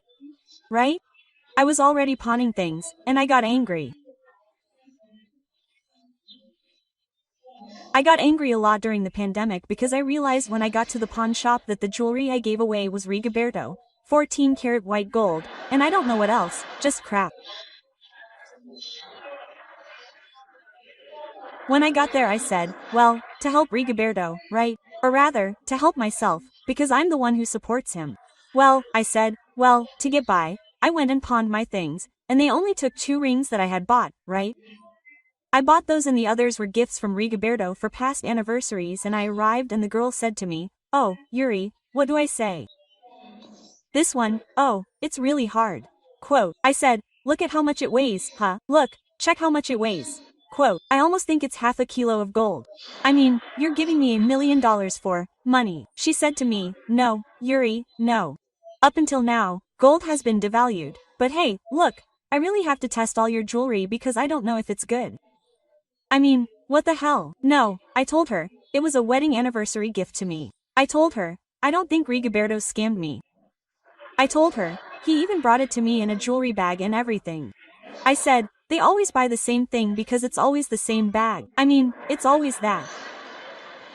Hey, when he tells me, we're going to put a liquid on it with this, it's a little acid. I say, but don't mess up my jewelry. He tells me, no, look, if it's real gold, this acid won't do anything to it. But if something happens, right? If it looks like it's starting to come off, well, that's bad. How do I tell you, ladies?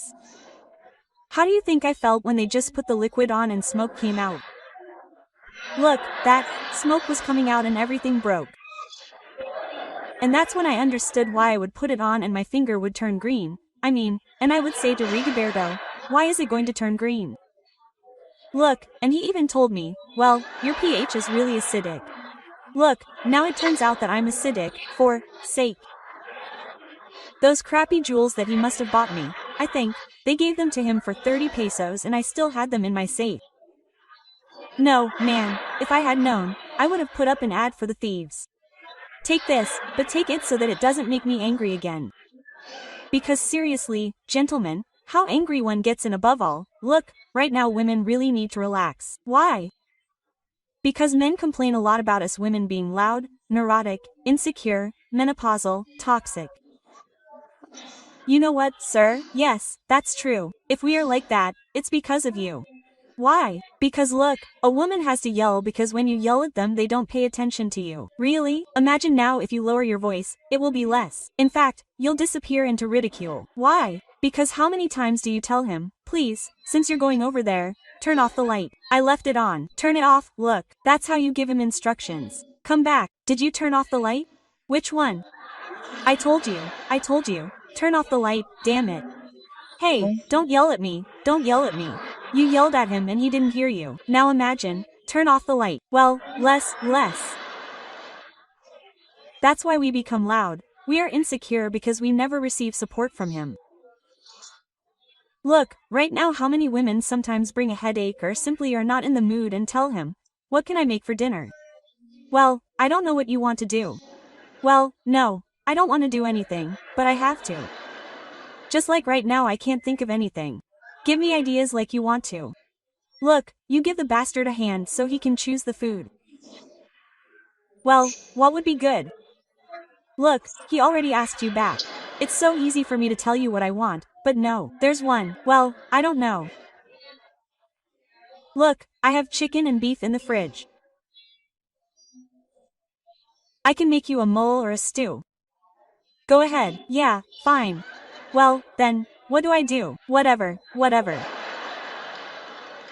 That's why I'll make you mole or stew. Well, you can make mole or stew, whatever you want. Whatever you want, whatever is easiest for you. Look, whatever is easiest for you. Well, that's a matter of taste, right? There are people who will say, well, stew is great.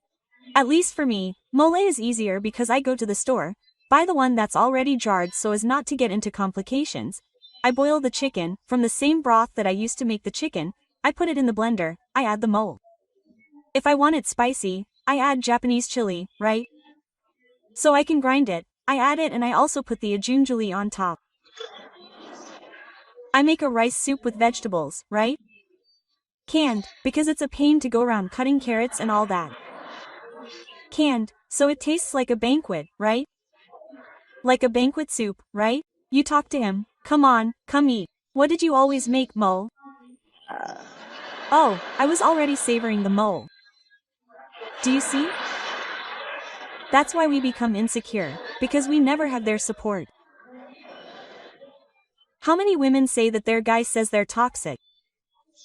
They call us toxic just because they say we're jealous. The guy thinks we're always checking his cell phone, that he shouldn't be looking at other people's old women or that I like pages that aren't yours, isn't that right?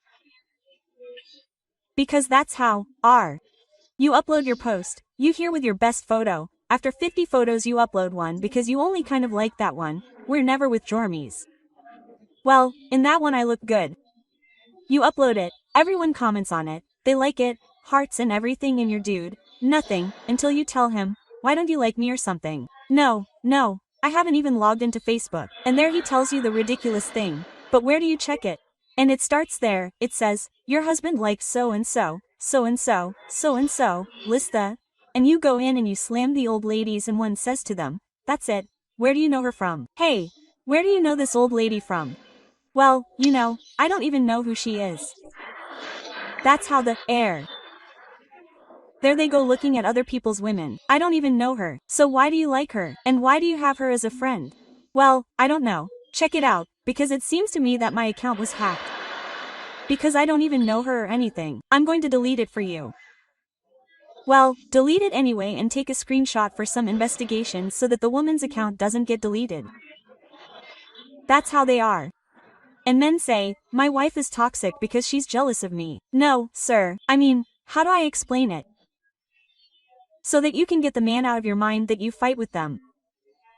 No, sir. I mean, yes, we do make toxic women, right? Yes, we do make toxic women. But it's not because of you or your boyfriend. No, I mean, especially not because of your boyfriend.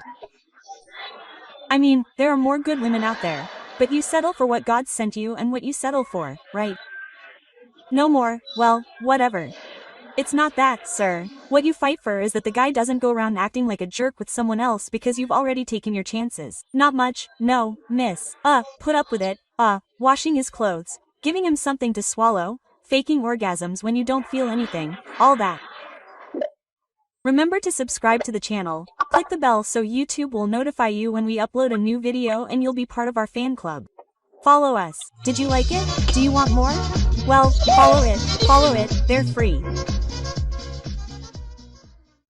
I tell him, I want to go to the movies, but I don't want to spend money on popcorn or soda.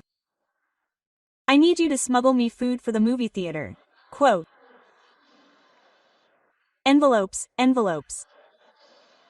Look, I already gave him 2 bags of pork rinds, the kind they sell in stores, and 2 cans of soda. I told him, here, I want you to smuggle that. No need to say more. We got to the movie theater parking lot and I said, and then where are you going to put that? Hey, don't worry, I know how to do my work. Hurry up, Rico. Hey, get down, because this has to be done like this, as if you don't know me. Go ahead. I'll be there soon. Look, there I am alone in the movie theater parking lot, and in the distance I could hear. Where do I look?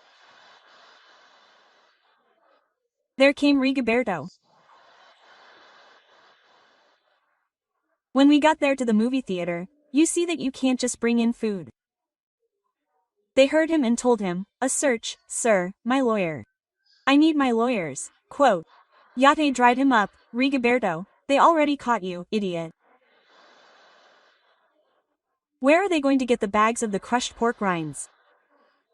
They were ground. The bastard ground them with the slices.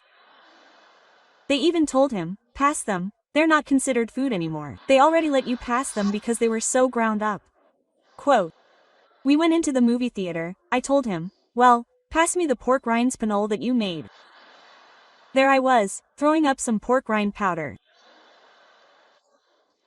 My throat got stuck. Oh, Rigoberto, pass me one of the sodas I gave you. Man, no, he's halfway getting up from his seat. If he did that, look, he took it out. I think he had those sodas like in the knee there. If you know what knee is, it's not that great. They're in the middle. There, the damn sodas get hot. One hell of a guy. Oh, there was a mess in the room. I even bathed the lady. Oh, no, man, Rigoberto, I wanted to drink it so I wouldn't get high.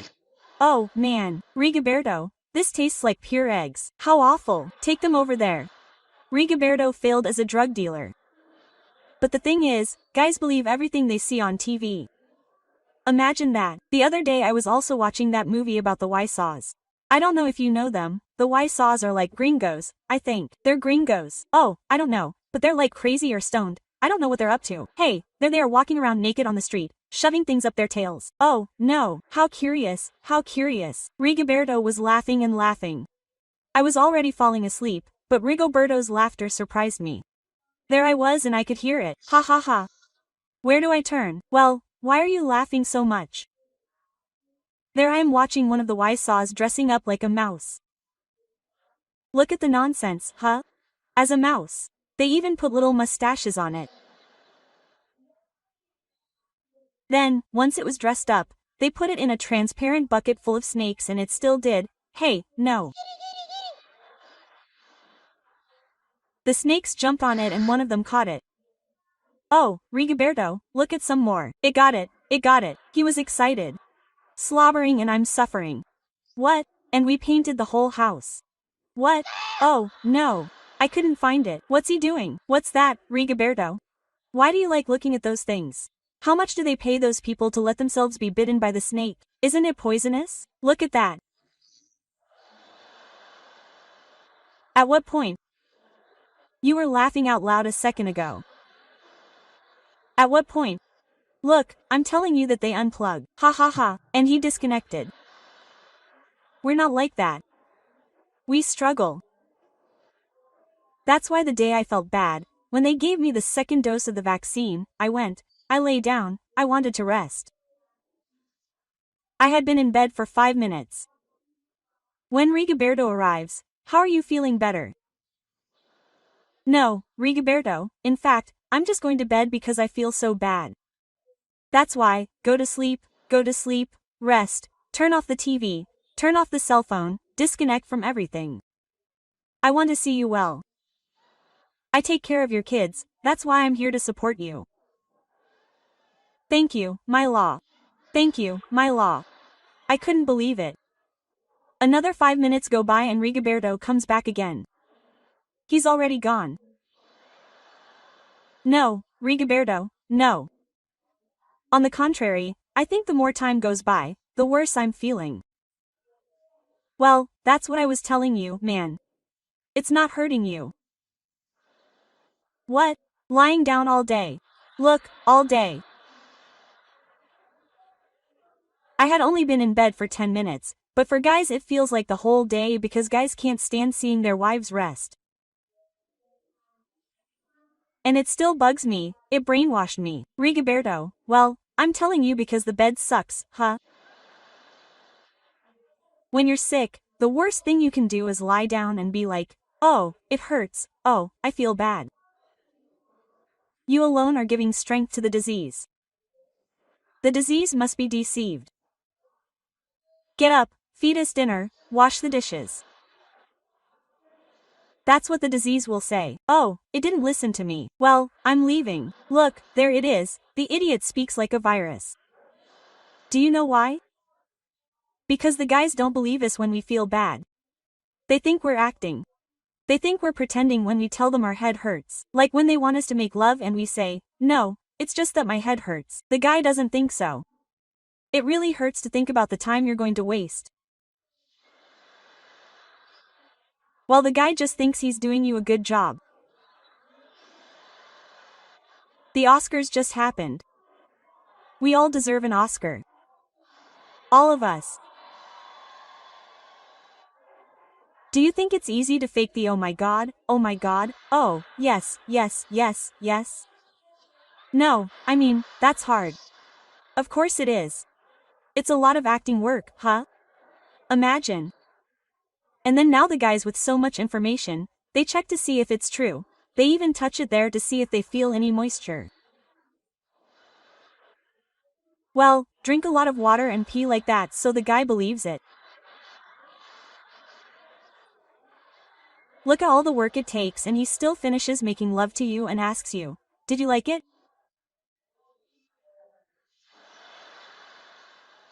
Sir, if you're done, look, shut up and go to sleep.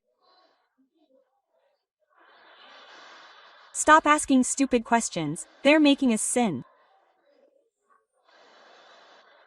Danger, we're going to hell because of you lying. And all, why does one do it? So that their self-esteem doesn't go down. Because the day you tell them the truth, imagine if you liked the guy. No, notice that you didn't. Not even feeling tickled. The guy goes straight to therapy, depressed. Oh, that's how you take care of them. You take care of their minds, but they don't take care of us. That day I was feeling really bad, I got up. Because women have an inner strength. I don't know where we have a reserve, but we have it. They wrongly call us the weaker sex, we the weaker sex, on the contrary, we are the strongest because we can endure everything from the flu and a toothache to labor. Imagine, sir, constipated for a day so you can see what it feels like. And you're giving birth to all these people and you just got up to see the baby, to bathe it, to breastfeed it. If you go to Google and type in breastfeeding, the photos like that, the mother smiling while she breastfeeds. Isn't that true? That's not true. Show real pictures. It hurts. The baby makes you suffer, and even more than some who even swirl around like that. Imagine one like that. Oh, that should be the image. That's the real pain. Hey, it does hurt. Well, I woke up feeling all screwed up. I woke up that day with a pretty bad temperature, a lot of body aches, and I told them, what am I going to make for dinner? Right away, kids, what am I going to make for dinner? Do you want an egg? Some chips with chorizo or cereal with milk? An egg, mommy. An egg. No, mommy. Not an egg. Better some chips with chorizo, refried beans, and freshly made flour tortillas. Sit down and eat. No need to say more. Cereal with milk. Oh. I felt really bad to be indulging. Well, it pisses me off. Rigoberto, why are you going to give the kids cereal with milk, Rigoberto? Just so they can have dinner and then we can all go to bed. I feel really bad about the reaction to the vaccine. I need to rest because of that. Do you know how much sugar those cereals contain? Do you want kids with diabetes? Do you want kids with childhood obesity? And all because you're an idiot for not making them a stew. Look, she called me an idiot when I felt the worst. I summon up my reserve strength and tell him, don't mess with me, Rigoberto. I feel really bad. These kids are always swallowing crap. They're always eating junk food. Like pizza, hamburgers, cereal with milk. They only eat cereal in the morning, whenever the bastards want it, and they don't even want to throw the box away. There I am thinking, yes. There are those boxes sitting alone. If they don't have milk, the bastards even put soda in them. And now that I want them to eat it like this, they turned out really gourmet with you, bastard. If you want them so bad, there's the stove and the pans, make them yourself. I feel bad and I went to bed. Hey, I was sick. Well, Rigoberto, come on. Let's thank God the lady is sick. If she doesn't kill me. Oh, my God, they don't believe you. I hadn't even made it to my room when I heard that Rigoberto told my children, come to dinner, kids. Screw your mom. What can I get you right away? What do you want, son? Sucaritas or choc crispies? Do you see what he did?